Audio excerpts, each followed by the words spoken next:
지난주 과제 보고 나서 이제 공통적으로 제가 느꼈던 거 한마디만 하고 시작할게요. 보니까 과제 내용이 AC, DC에 관련해서 이제 쉽게 설명하라는 이제 과제를 냈었죠, 제가. 그랬더니 나름대로 쉽게 설명하기 위한 노력이 보였던 분들이 있어서 아주 참 기분이 좋게 봤습니다. 아마 지금은 어떨지 몰라도 나중에 그렇게 스스로 말을 만들고 공부하는 과정에서 누군가한테 설명하기가 좀 더 수월하게 학습이 되지 않았을까라는 생각을 좀 하게 되고, 앞으로도 같은 방식으로 이렇게 좀 누군가에게 설명을 한번 해보는 이런 학습 패턴을 좀 유지하시면 훨씬 더 공부를 효과적으로 하실 수 있다라는 생각을 먼저 해보게 됩니다.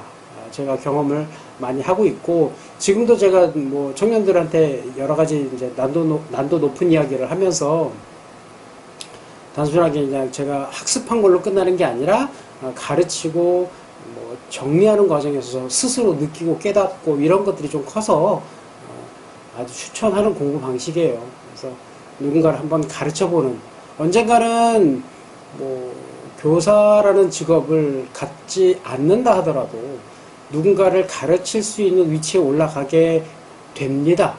본인의 의지랑 상관없이 최소한 자식이라도 가르치게 돼요. 근데 그때 가서 자식은 시행착오를 해볼 수가 없잖아요. 그렇죠? 그래서 지금 미리 그런 연습을 좀 해보시고 나중에 직장생활 하는 과정에서 이제 선배가 되는 그런 위치에 올라가기, 이게 누군가를 가르치는 게 쉽지 않기 때문에 나중에 직장에서 선배가 되는 그 시점을 미리 염두에 두고 지금부터 준비를 하시면, 컨버터라는 용어였었어요. 컨버터, 그러니까 정육이 설명을 하면서 컨버터가 정육이다 이런 식으로 이제 설명하는 내용들이 많아서 이렇게 학교에서 배웠구나라는 생각이 들어. 그래서 이게 아니다라는 걸 먼저 말씀 좀 드리고 싶고요.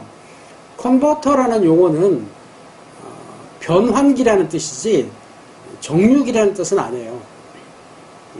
그러니까 컨버터라는 용어가 조금 더 포괄적인 개념이다 이렇게 보시면 되고, 이 컨버터라는 용어는 뭐 AC 컨버터, DC 컨버터 이렇게 전기에서도 쓰지만 기계공학 다른 쪽에서도 쓰이고 다른 시스템에서도 쓰여요. 뭐 예를 들면 자동차에 토크 컨버터 이런 것들도 있어요.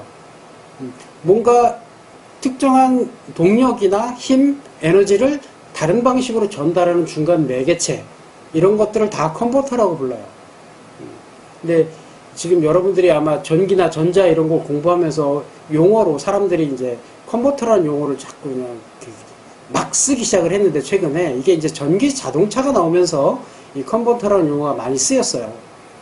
그래서 전기 자동차나 아니면 뭐 LED 시스템이나 우리 주변에 이제 DC 시스템들이 많이 늘어나면서 이게 DC, 그러니까 AC를 DC로 바꾸는 이 장치를 옛날에는 뭐 충전기 어디에 쓰이느냐에 따라 정확히 표현하려면 뭐 AC, DC 컨버터라는 앞에 뭔가가 부연 설명이 붙는 단어가 있어야 한다라는 거, 그것만 좀 말씀드리겠습니다. 그 외에 나머지 뭐 전기 자동차 쪽에서는 뭐 DC, DC 컨버터 뭐 이런 식으로 표현하는 경우도 있어요.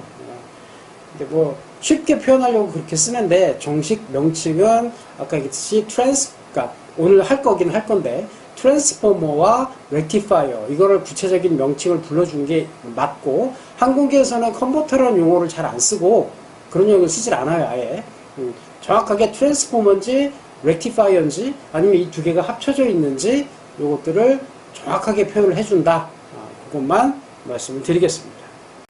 LED의 장점, 그래서 뭐 에너지 효율이 좋다, 발열량이 적어서 뭐 여러 가지 장점, 뭐 수명이 길다, 뭐 이런 식의 표현을 많이 하는데, 일반적인 백열전구에 비하면 아주 장점이 많죠. 뭐 시간 사용 수명으로 따지면 뭐 백열전구의 뭐 20배 이상 이렇게 기니까, 일반적인 가정에서 쓸 때 LED 조명이다 그러면 뭐 그렇게 많이 안 쓴다 그러면 10년까지 쓸 수 있어요. 하루에 한 4-5시간 쓴다 이렇게 볼 때 LED 조명이. LED만 그렇다는 거죠. 근데 문제가 뭐냐, LED는 수명이 그게 긴데 LED의 전원을 공급하는 그 파워 서플라이의 수명이 짧다.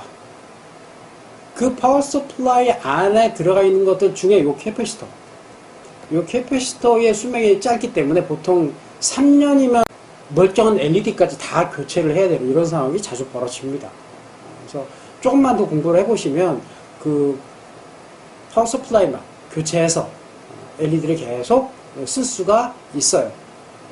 그러니까 예를 들자면 파워 서플라이 하나가 예를 들면 조명 뭐 한 이 정도 거실에 있는 조명 그런 조명 LED 모듈하고 이제 파워 모듈하고 한 세트로 샀을 때 보통 3만원에서 5만원 정도 하는데 그 중에 파워 서플라이 가격이 한 5, 6천원 정도 해요.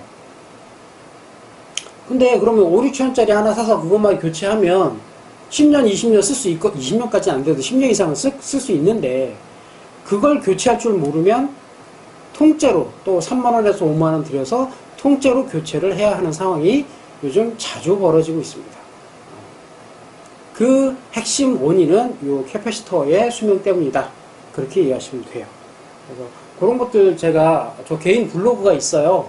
블로그에 이런 거 정비하는 거 다 제가 올려놓고 있고 뭐 직업적인 얘기 뭐 이런 거 다 써 있으니까 말씀드렸듯이 렉티파이어는 AC를 즉 교류를 DC 직류로 바꿔주는 역할을 하는 장치의 이름을 렉티파이어라고 부르고 그 안에는 기본적으로 이런 이제 브릿지 회로가 들어있는데 최근에는 이게 칩의 형태로 만들어져서 나오는 경우가 있어요. 그래서 아주 간단하게 여러분들이 사용하는 휴대폰 충전기 그 충전기 안에는 이게 들어있는 게 아니라 요만한 반도체 부품 같은 칩이 들어있어요.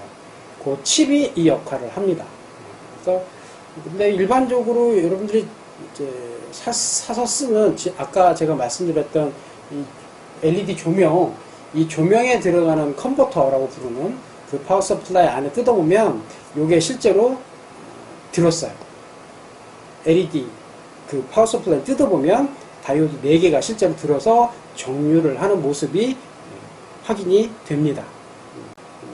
업무를 하게 될 때 이 트랜지스터를 볼 일도 잘 없을 거예요. 왜냐면 아까도 말씀드렸듯이 파워 모듈이 이걸 벽에 꼽아서 이걸 빼고 충전을 했어. 근데 청소기가 고장났어. 그럼 청소기를 그냥 버리면 되는 거고 얘는 멀쩡하니까 얘는 더 쓰면 되는데 같이 버리는 거죠. 혹은 얘가 고장났어. 얘가 고장났는데 도대체 얘가 고장난 건지 청소기가 고장난 건지 이걸 또 구분 못하니까 다 버리는 거예요. 또 그런 사람은 굉장히 많아요. 그러니까 여기에서 파워 점검만 해보면 되는데 그걸 못하는 경우가 너무 많은 거죠. 근데 만약에 이게 이상이 있다. 근데 이거는 뭐 워낙에 저렴하니까 버리면 되는데 노트북용이나 아니면 여러분들이 나중에 하게 되는 뭐 기계에 사용하는 이런 전원장치 같은 경우에는 이거 안에 뜯어 수리도 할 수 있거든요. 근데 뭐 가격도 가격이지만 수리 안 하고 이거 그냥 버려버린다는 거지. 이걸 뜯어야 이 안에 트랜지스터가 있는데 그러니까 볼 일이 없는 거예요, 여러분들이. 그런데 알고는 있어야 된다. 알고 있어야 된다. 왜냐면 트랜지스터가 이런 데만 쓰이는 게 아니라 회로 시스템을 구성하는 데도 쓰이고 나중에는 여러분들이 기계를 제어하는 쪽에서 보면 PLC라고 하는 시스템이 있는데 들어본 적 있어요? PLC? Programmable Logic Controller라는 시스템인데 기계를 제어할 때 예전에는 스위치 하나로만 제어를 했다면 중간에 릴레이라는 게 들어와서 좀 이제 릴레이를 다음 시간에 할 건데 릴레이라는 게 들어와서 릴레이로 기계를 제어했어요. 근데 기계를 제어하는 게 예전에는 그냥 딱딱딱딱 움직이기만 했다면 여기에 동작이 하나 더 추가되고 이것도 해야 되고 움직이기도 해야 되고 손가락도 다 움직여야 된다면 릴레이의 개수가 폭발적으로 증가하는 거죠. 굉장히 복잡한 구동을 하게 되면 될수록 릴레이의 개수가 많아져서 이걸 다 몰아서 PLC라는 시스템으로 만들어요. 그래서 거기에 소프트웨어로 프로그래밍을 해서 기계를 제어하게끔 그렇게 만든 시스템이 있는데 그 안에도 다 이게 들었어요. 뭐 릴레이가 실제 들어있는 경우도 있지만 이 트랜지스터가 들어있는 경우도 많아서 우리 주변에 트랜지스터가 안 쓰이는 곳이 거의 없다 이렇게 보시면 돼요. 근데 그 시스템을 이해하고 제어하고 나중에는 뭐 수리까지 하기 위해서는 이걸 모르고는 경쟁력을 가질 수는 없다. 몰라도 물론 무조건 교체해버리면 되니까 정비는 할 수 있겠지만 모르고 정비하는 사람과 알고 정비하는 사람의 차이는 커요.